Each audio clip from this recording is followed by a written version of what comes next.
Hey besties! Welcome to our first episode on our podcast. Shh! I'm Stella together with my co-host slash cousin. Louie.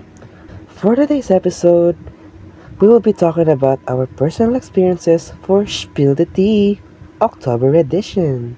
So why don't we start with Prince's horror experiences throughout his childhood? So, nangyari ito nung na I was in junior high school.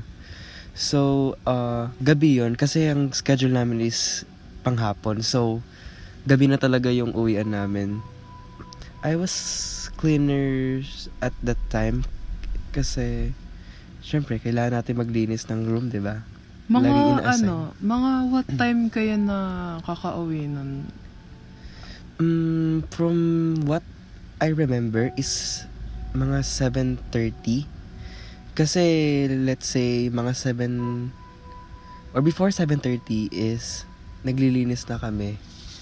So, ang nangyari kasi that time is mahaba-haba na yung lesson. So, late na nag-dismiss yung subject teacher namin. So, 7:30 exact, naglinis na kami. So, ang nangyari nun, parang kami na lang yung room na nakabukas ang ilaw sa 4th floor. Then, lahat kami nasa labas. Tapos nagulat kami, biglang namatay yung ilaw nung classroom namin, which is wala namang tao sa loob ng classroom kasi lahat kami nasa labas na. Like, take note, uuwi na kami kasi nun. So, nasa labas na kami. Yun, nagulat kami kasi wala naman tao doon sa loob. And paano magpapatay yung ilaw? Hindi naman siya dahil napundi yung ilaw kasi our light is perfectly fine at that time. Nagtatanungan kami nun kung sino pumatay ng ilaw. Ang sagot din ng mga klase ko is di nila alam kasi lahat nga kami nasa labas. Tapos yun, parang binilisan na lang namin yung pagbaba namin sa 4th floor kasi sobrang creepy na kasi nung nangyayari at that time. Meron pa akong isang kwento which is also happened when I was in elementary naman. Before you continue, yung about dun sa may room nyo na nasa 4th floor, can you, explain to us or tell us na kung paano ba yung layout ng building nyo dun sa may school o yung mga buildings yun dun sa may school nyo? So, ang layout kasi ng school namin is parang mahabang hallway. And let's say, parang ang setup kasi ng school namin is parang square. So, nandun kami sa part na parang 4th floor, tapos malapit na sa corner, which is yung pababa. Yung parang pa-letter L na, paliko. Ganon. So, ang hallway na yun, so mahabang hallway siya. And take note, at that time, ang building namin is yung pinakaluma na rin. So, yun ang building namin ng grade 8. Luma na siya. And maraming nagkukwento na parang ang dami ng horrors things na nangyayari dun sa building na yun. Ganun. From what I remember na na meron ding ibang cases dun na mga dito, may mga paranormal experiences din daw sila dun sa may building na yun. Kasi nga, it's a really old building na hindi siya nare-renovate. Tapos hindi pa rin siya napapalitan din. Like, parang yung building na yun, from what I remember is it's been there since the foundation ng school, which is Yes.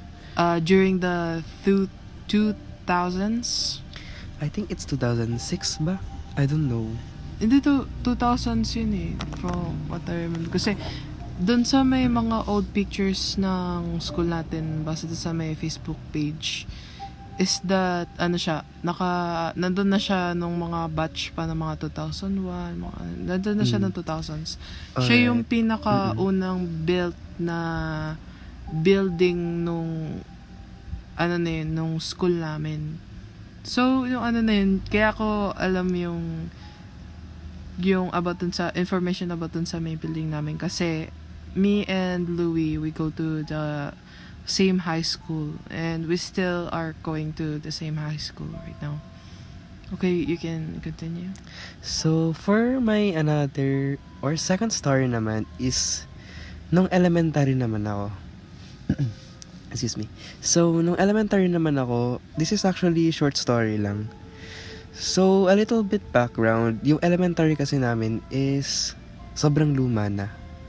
I think na high school siguro yung parents natin nakatayo na siya from what I heard. Kasi, yung parang din dun eh. Ano tawag dun sa may current library natin ngayon? It's called Gabaldon. Yeah, the Gabaldon is like a sign of, yung Gabaldon kasi, it's like been built during the Spanish era or like the Japanese Or during war, mga ganon. Kasi nakita ko dun parang 1908 ba? It's a very, very old building, much more older than probably the history of our city. Parang ganon. Something like that. So, yeah. To continue my story, yun nga. Sobrang old na nung school na yun to the point na yung surroundings niya noon is parang mga buha-buhangin pa. Wala pa yung mga semento, something like that. So, this horror story is, yun nga, elementary ako. I was in grade 2 at that time. So, ang nangyari kasi noon is, wait lang, kinikilabutan ako. Dati kasi, parang inaayos yung mga classroom or may gagamit ng classroom ata that time. So, ang room ng magiging grade 2 or ng mga grade 2 is lilipat muna. So, ang na-assign sa aming building nun is yung katapat lang, which is napunta kami sa first floor tapos library. Nung bandang mag-uuwian na, uwian ulit. So, bandang mag-uuwian na, may naaninag ako dun sa isa sa mga classrooms ng grade 2, which is nasa first floor din. It's like, figure of bata. Figure siya ng bata, nakatingin sa akin, nakasilip. Nakasilip siya dun sa isang bintana ng classroom. Short hair siya, tapos nakaputi tapos yung mata niya, like, maputi. Yung parang spark ba yun? Parang dot lang siya na puti. Tapos nakangiti sa'yo. Ganun. Tinignan ko lang siya hindi ko siya tinignan actually. Naaninag ko siya. Tapos nung pagkalingon ko from somewhere, kasi parang tinawag ata ako nun. Tapos pagbalik ko ng lingon dun sa room na yun, nawala na yung bata. Nagtataka ako kasi, bakit may bata dun? Tapos, nito lang, na-realize ko na, pala yun, parang, hindi siya normal, kasi, sino ba namang mag-iisip na bata andun, tapos paglingon mo, nawala bigla, di ba? Iba na yun. Iba na yun. Okay. So, is that the end of your story? Yeah. Yun na yung horror experiences ko. Lahat yun nangyari sa lahat. Yeah, lahat yun nangyari nung nasa school ako. Like, what? Okay. So, now, about sa, horror experiences ko dun sa may school din namin is that, nung, rin kasi na, when I was like in 9th grade, paras kasi kami ng room and section ni Louie nung grade 9. It's section 1 siya. So same din kami, dahil nga same kami ng section, same din kami ng room nun. I'm a year above Louie. So nasa grade 8 siya nito. Nung na parang na, uwian na rin nun. Kapag kasi pag grade 8 and 9 sa school namin, para sila ng uwian, yung time ng uwian. So, yung, nung grade 8, sabi nga ni Louie kanina na gabi na sila nakauwi nun. Siyempre, kami din, gabi na rin kami nakakauwi nung mga time na yan. Tapos na maglinis lahat ng cleaners. Tapos nakapila na kami sa labas ng room namin. Nakapatay yung lahat ng ilaw doon sa may hallway, which is not that uncommon kasi nga yung school namin is kinda like nagsisave din ng power kasi sayang naman yung pera din doon kasi pauwi na nga lahat, bubuksan pa lahat ng ilaw. Wait lang. Parang ata yun, nung that time, parang napundi ata yung ilaw nung building sa part nyo. Pundi ba yung ilaw? Akala ko Kasi lagi ko nakikita na laging walang ilaw doon, tapos sa iba, may mga ilaw naman. Akala ko pinatay lang, gusto lang nila parang patayin yung ilaw para mag-save ng power. So, yun na nga, nakapila kami sa labas. Tas yung other classmates namin na may hawak nung susi and padlock para dun sa 2 doors para malock yung namin, yung room namin is, yun nga, nilalock nila habang nakapila kami. So, nung pababa na kami, in the hallway na, kasi yung building na yun is pa L-shape. So, doon kami dun sa may shorter part ng L. Tapos, para ma-access namin yung hagdan, we need to go through the longer part of the L. Pero, dun sa may pinakadulo. Which is the closest part sa amin. Nung, during na nakapatay ng ilaw, I felt the need to look back on the line. Tas nung pagkatingin ko doon sa may likuran ko, I saw like seemingly a white lady na nakatakip onti yung mukha niya, pero you can visibly see her eye.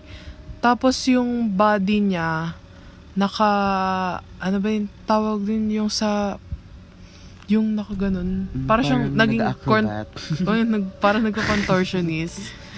Parang siyang nagko-contortionist doon. Pero yung ulo niya upright. Taasin yung tama yung position na parang hindi siya naka-contortionist. So, of course, that is very physically impossible if you're alive. Nung nakita ko nun, syempre, I got very, very spooked out. Kasi sino ba namang hindi matatakot ng nakita mo ganun? Syempre, natakot ako nun. So, parang, as a, human or a person, lahat naman tayo nagdadahilan sa gumagawa tayo ng dahilan sa mga bagay na hindi natin ma-explain. So, iniisip ko nun, baka, it's just one of my male classmates na nag-goof off. Nagkukulita kasi alam niyo naman pa yung mga male classmates sa Pilipinas madalas mahilig magkulitan, naglalandian. Sobrang kulit. As in, parang to the point na parang ikaw na lang maiinis sa kanila. For real. So, so yun nga, inaisip ko nga na baka yung mga kasi ko lang yun. Pero nung, I asked the person behind me na nakikipag-usap din doon sa may person behind her na kung nakita niya ba yung yung white lady na parang contortionist. Sabi niya wala naman daw siya nakita, then maybe I'm just hallucinating. But I was really really spooked out nung narinig ko. Sabi ko sa kanya, hey, hindi nga, wala ba nagkukulitan kanina sa may sabi niya wala rin naman siya nakita na na a lady na ganun yung ginagawa. Kasi nga, of course, it's very physically impossible. So, that's the end of my story. And this will be the end of our podcast for now. Since, syempre, kailangan din namin matulog. Okay.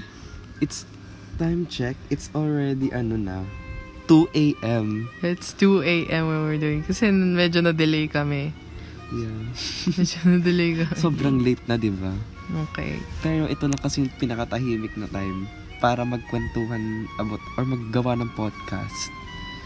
Yeah. Okay. So, since we're gonna end it here, thank you so much for listening to our first episode. And see you guys on the next one.